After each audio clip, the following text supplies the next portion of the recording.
મારે ક્ષત્રિય સમાજના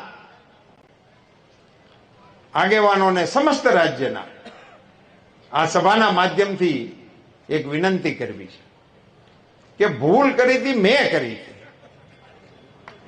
એની મેં જાહેરમાં માફી માંગી લીધી, કારણ કે મારો ઈરાદો નહોતો. અને સમાજની સામે જઈને પણ મેં માફી માંગી અને સમાજની વચ્ચે જઈને અને સમાજે મને એનો પ્રતિસાદ પણ આપ્યો. પણ મોદી સાહેબની સામે શા માટે?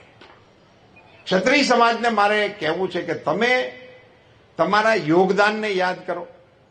આ રાષ્ટ્રના ઘડતરની અંદર તમારું કેવડું મોટું યોગદાન છે. પાર્ટીના વિકાસની અંદર તમારું કેવડું મોટું યોગદાન છે.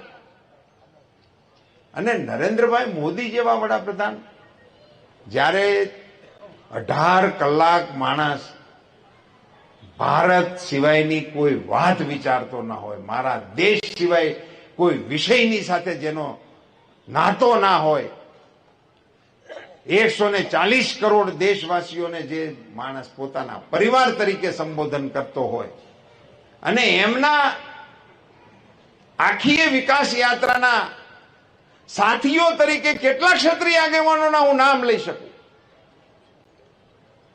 એ ક્ષત્રિય સમાજો મારા કારણે હું સ્વીકારવા તૈયાર છું.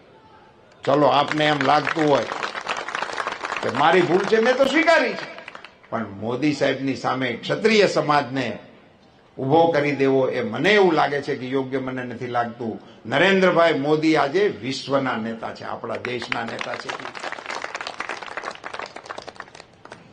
હું ક્ષત્રિય સમાજના અગ્રણીઓને વિનંતી કરવાના મતનો છું કે આપ સૌ મોદી સાહેબની સામેના આ આક્રોશને એમાંથી આપ પુનર્વિચાર કરો.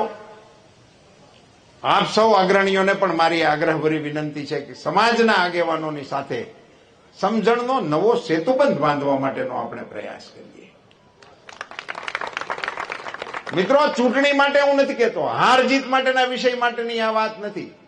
સમાજ જીવનના આપણા તાણાવાણાને સ્પર્શતો વિષય છે, એને રાજકારણથી દૂર રાખવા માટેની કોશિશ ક્ષત્રિય સમાજ અવશ્ય કરશે એવી વિનંતી સાથે હું આ સભામાં આપ સૌને પ્રચંડ મતદાન કરવા માટે 7મી તારીખે 10 વાગ્યા પહેલા મતદાન પૂરું થઈ જાય એ પ્રકારે સૌ કાર્યકર્તા કામે લાગો એવી વિનંતી કરીને વિરમું છું. આપ સૌનો ખૂબ ખૂબ આભાર. ભારત માતા કી જય શ્રી રામ. જય જય શ્રી રામ.